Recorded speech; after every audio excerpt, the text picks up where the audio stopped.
अस्सलाम वालेकुम, मैं हूं इरफान समोर। दोस्तों, अब तो वाज़े इशारे आने लगे हैं कि अब बात फाइनल हो गई है, कप्तान की रिहाई होने जा रही है और फॉर्म 47 का जो निज़ाम है उसे अब लपेटने का वक्त हुआ चाहता है। और इसी के पेश नज़र बनीगाला की सफाइयां भी शुरू हो गई हैं। एक बड़े सहाफ़ी ने बड़ी खबर ब्रेक कर दी है, इसकी पूरी डिटेल आपके साथ शेयर करूंगा, लेकिन उससे पहले नए आने वाले दोस्तों से गुजारिश है कि यह चैनल आपका अपना है। अगर अभी तक इसको सब्सक्राइब नहीं किया तो सब्सक्राइब जरूर कर लीजिए और बेल आइकन पर क्लिक कर दीजिए ताकि हर नई आने वाली वीडियो टाइमली आपको मौसूल हो जाए। दोस्तों, मैं आपको गुज़श्ता कई दिनों से कह रहा हूं कि भाई जी का जाना ठहर चुका है और इस सिस्टम को अब लपेटने का वक्त हुआ चाहता है।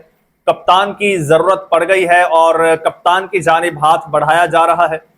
अब जनाब एक सीनियर सहाफ़ी हैं, उन्होंने कुछ दावे किए हैं। वो कहते हैं जी, माफी ना मांगे, तनकीद भी करते रहें, सिर्फ एक शर्त पूरी करने के बाद कप्तान को अगले 72 घंटों में अदालती फैसले के नतीजे में रिहाई मिल जाएगी। शर्त है खान को राजी करें, पीटीआई 28वीं तरमीम के लिए वोट दे। पीटीआई क़यादत ने अगली मुमकिना मुलाकात में पैगाम पहुंचाने की हामी भर ली है।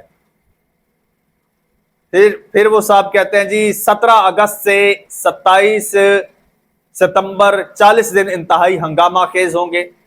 17 अगस्त जी शुरू हो गया है और 17 अगस्त शुरू होते ही इन साहब की खबर के मुताबिक जनाब अब गेम शुरू हो गई है जी।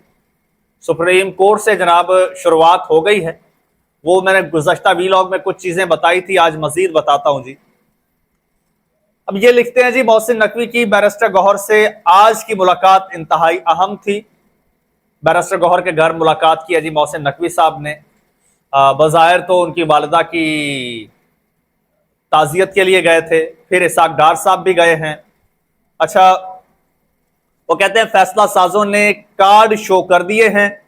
नवाज और जरदारी पर नए सूबों के लिए दबाव बढ़ा दिया गया है। फैसला साज मुत्तफिका कानून साजी चाहते हैं, मगर पीटीआई ने वोट दिया तो फॉर्म 47 की हुकूमत जायज करार पाएगी। पीटीआई इस इशू पर तकसीम है, कप्तान भी नहीं मानेगा, चाहे बदले में रिहाई की ऑफर कर दी गई है। कहते हैं पीपल्स पार्टी सिंध की हद तक मुखालिफ, नून लीग के अंदर भी तकसीम है, वो अकेले बोझ नहीं उठाना चाहते। पीटीआई की शमूलियत उन पर उठते सवालात कम कर देगी। उनकी सियासी दुकान का सौदा बिक सकता है। उनकी नाजायज हुकूमत जायज हो जाएगी अगर पीटीआई ने साथ दे दिया। वो कहते हैं जमाइमा खान, कासिम सुलेमान और अब मेरी इतलात के मुताबिक बुशरा बीबी भी और कप्तान की दो बहनें उज़मा और नौरीन साहिबा भी किसी न किसी मफामत के जरिए कप्तान की रिहाई चाहती हैं। इमरान खान असर के वक्त रोजा तोड़ने का इरादा नहीं रखते। सिस्टम बोझ बन चुका है, गेम ऑन है। 10 लाख का लॉन्ग मार्च सब कुछ उलट सकता है। ये सारी उन्होंने बातें की। अब इसमें डेवलपमेंट क्या हुई है जी? अब डेवलपमेंट ये हुई है, पीटीआई जो अब तवज्जो का मरकज बन गया है। पै दर पै मुलाकातें हो रही हैं। बहाना मिल गया है जी उनकी बैरिस्टर गौहर की वालिदा का इंतकाल। ये बहुत एक कह लीजिए कि बहुत बड़ा एक शेल्टर, बहुत बड़ा बहाना मिल गया है। ताजियत के बहाने जाते हैं, बात करके आ जाते हैं। अब कहा जा रहा है जी खान साहब को राम करें। अब इसी के पेश नजर आज सुप्रीम कोर्ट की जी पेशरफ्त देख लीजिए।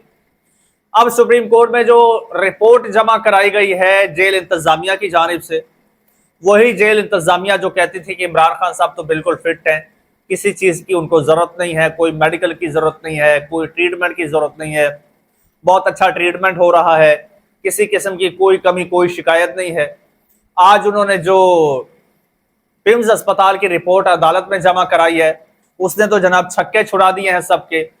उसने तो हुकूमत को भी परेशान करके रख दिया है, बिल्कुल उसी तरह से जिस तरह नवाज शरीफ साहब के बारे में खबरों ने इमरान खान को परेशान कर दिया था कि भाई ये पल है कि घड़ी है। बिल्कुल उससे मिलती जुलती वही स्क्रिप्ट दोहराया जा रहा है इमरान खान के लिए। रिपोर्ट आती है जी, पिम्स अस्पताल की रिपोर्ट अदालत में जमा कराती है जेल इंतजामिया।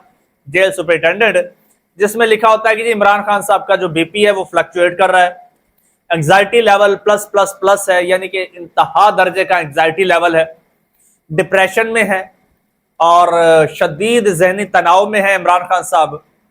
ऐसे में कुछ बड़ा नुकसान हो सकता है। तो जेल इंतजामिया कहती है कि जी इनको सुकून दें, ज्यादा से ज्यादा फैमिली के साथ इनकी मुलाकातें करवाएं, इमीडिएट फैमिली के साथ तवातुर के साथ मुलाकातें करवाएं और बेगम के साथ मुलाकातें कराएं, मुलाकातों का दौरानिया बढ़ा दिया जाए। तो अब सुप्रीम कोर्ट ने भी यही कुछ कह दिया है। सुप्रीम कोर्ट ने भी कहा है कि भाई इस सब का बंदोबस्त किया जाए, इस सब का बंदोबस्त किया जाए, इमरान खान साहब को जो है वो उनकी मुलाकातें भी करवाई जाएं और उनको वहां पर किताबें भी दी जाएं, उनका एंग्जाइटी लेवल कम किया जाए, उनको रिलैक्सेशन दी जाए। मतलब ये है कि अब से सुप्रीम कोर्ट के हुक्म के बाद, कल फिर समाअत है, सुप्रीम कोर्ट के हुक्म के बाद इमरान खान साहब की मुलाकातें बहाल हो जाएंगी और मुलाकातों में सियासी गुफ्तगू नहीं होगी। शुरुआत यहां से होगी, मुलाकातें हो जाएंगी, मुलाकातों में सियासी गुफ्तगू नहीं होगी। जब सियासी गुफ्तगू नहीं होगी, बिल्कुल उसी तरह से जिस तरह से नवाज शरीफ साहब के लंदन जाने से पहले मरियम नवाज का ट्विटर एकदम से खामोश हो गया था, लेकिन उससे पहले मरियम नवाज का जो ट्विटर था वो जहर उगलता था, बाकायदा जहर उगलता था। लेकिन नवाज शरीफ के जाने से पहले एकदम से मरियम नवाज साहिबा का ट्विटर खामोश हो गया था और जब खामोश हुआ था तो हमने कहा था, हमारे जैसे कुछ जिनको थोड़ा बहुत अकल है लोगों ने कहा था कि भाई अब बात बन गई है। तो अलीमा खान साहिबा जो है अब वो तकरीबन रिलैक्स हो गई हैं। उनको कोई कहता है कि भाई इमरान खान साहब की हालत खराब है, वो कहते हो तू चुप कर, मैंने पता है वो ठीक ने, उनका कोई बीपी का इशू नहीं है। वही सारी सूरत हाल नजर आ रही है, सारी चीजें नजर आ रही है। दूसरी जानिब सुहेल अफरीदी साहब स्ट्रीट मूवमेंट कर रहे हैं, खैबर पख्तूनख्वा के मुख्तलिफ इलाकों में जा रहे हैं और जाके जनाब बड़ी धुआंधार तकरीरें कर रहे हैं। 20 लाख लोगों को 27 सितंबर को इस्लामाबाद लाने का ऐलान कर दिया है सुहेल अफरीदी ने। साथ में एक चीज सामने आती है कि एक बिला वजह का स्टेटमेंट दिया जाता है या बिला वजह की तड़ी लगाई जाती है सुहेल अफरीदी की जानिब से। वो कहा जाता है कि जी मेरे पेशावर पहुंचने से पहले पहले कैंटोनमेंट के रास्ते खोल दिए जाएं। अब जितने भी कैंटोनमेंट एरियाज हैं वो कोई नो गो एरियाज नहीं है। मैं खुद लाहौर आता जाता हूं, लाहौर के कैंट से दिन में 14 दफा गुजरता हूं। सिक्योरिटी चेक होता है जी, आपको देखते हैं, वो भी बिला वजह नहीं रोका जाता। आप कोई वायलेशन कर रहे हैं या कोई आप पे शक गुजरता है तो रोक के आपसे पूछगछ कर लेते हैं। आप लाहौर इंटर होते हैं ना तो वहां पर भी आपकी वो पुलिस खड़ी है, पंजाब की पुलिस, वो भी आपको चेक करती है। आप सिंध पंजाब का बॉर्डर क्रॉस करते हैं तो वहां पर भी सिक्योरिटी खड़ी है। एज यूजुअल कैंट में जब एंटर होते हैं तो वहां पर भी सिक्योरिटी खड़ी है। फर्क ये है कि वहां पर उनकी मिलिट्री की अपनी सिक्योरिटी है। तो ये एक मामूल का चेक है, कोई ऐसा मतलब कोई बड़ी बात नहीं है कि जिसको कोई हवा बनाया जाए या जिसको इशू बनाया जाए। तो सुहेल अफरीदी साहब ने उस पर तनकीद करते हुए कहा है मेरे पेशावर पहुंचने से पहले वो सिक्योरिटी हटा दी जाए। आप लोगों ने कैंट को नोगो एरिया बना दिया है। तो भाई नोगो एरिया होता तो लाहौर के कैंट में आपके पीटीआई वाले घुस जाते। तो ये एक शोशा छोड़ा है सुहेल अफरीदी ने। अब इसके पीछे भी गेम है। इसके पीछे क्या गेम है? इसके पीछे गेम ये है कि उत्तो उत्तो रोला पाई जाओ, विचो विचो खाई जाओ। ऊपर ऊपर से सुहेल अफरीदी बड़े इनकलाबी बनेंगे, तकरीरें करेंगे, ये वो मार धाड़, क्योंकि पॉइंट स्कोरिंग भी करनी है। उधर से अदालतों में देखें न्यूट्रल जज, न्यूट्रल जनाब, वो आजाद जज, आजाद पैनल, आजाद फैसले, ये वो इस तरह से इमरान खान साहब को रिलीफ मिलना शुरू हो गया है, अदालतें मेहरबान होना शुरू हो गई हैं। तो ये सारी आप कड़ियां मिलाएं ना, सारी चीजें देखें तो पता चलता है कि भाई अब पीटीआई की जो जरूरत पड़ी थी तो पीटीआई ने भी इस मौके को कैश करवाने का फैसला कर लिया है। लोग मुख्तलिफ यहां पर राय दे रहे हैं।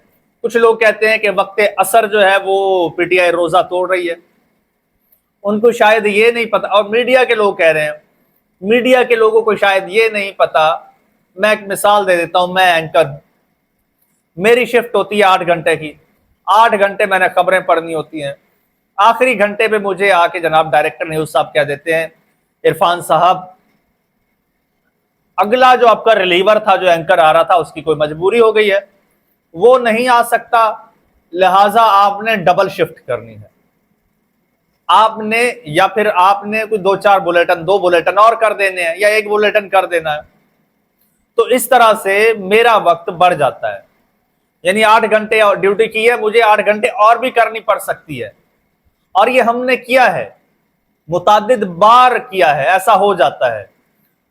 तो ये जो वक्त असर का ये मशवरा दे रहे हैं ना, अगर ये रोजा लंबा हो गया ना, आपका तो कुछ जाना नहीं है, वो कप्तान बेचारे के साथ बड़ा मसला बन जाना है। लिहाजा ये अपने भाषण बंद रखिए। वक्त का, अक्ल का तकाजा यही है कि मौका मिले तो उससे फायदा उठा लो।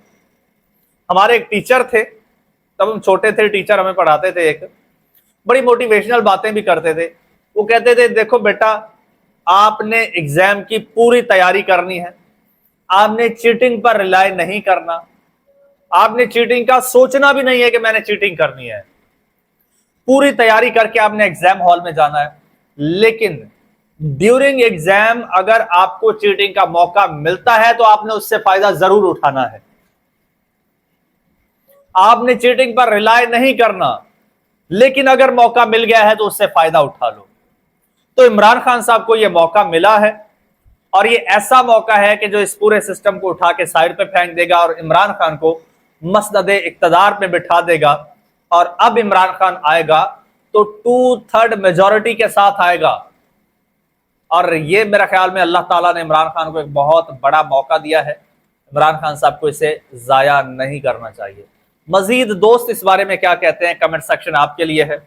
आप कमेंट सेक्शन में अपनी राय जरूर दिया कीजिए, क्योंकि आपके कमेंट्स बड़े अच्छे अच्छे होते हैं। समटाइम्स आपके कमेंट्स में से मुझे बहुत सारे जो है वो एंगल्स मिल जाते हैं, बहुत सारी चीजें मिल जाती हैं जो मैं अपने वीलॉग का हिस्सा भी बनाता हूं। तो ऐसा नहीं है कि मैं आपके ये कमेंट्स पढ़ता नहीं हूं, मैं बाकायदा पढ़ता भी हूं, समटाइम्स रिप्लाई करने की भी कोशिश करता हूं।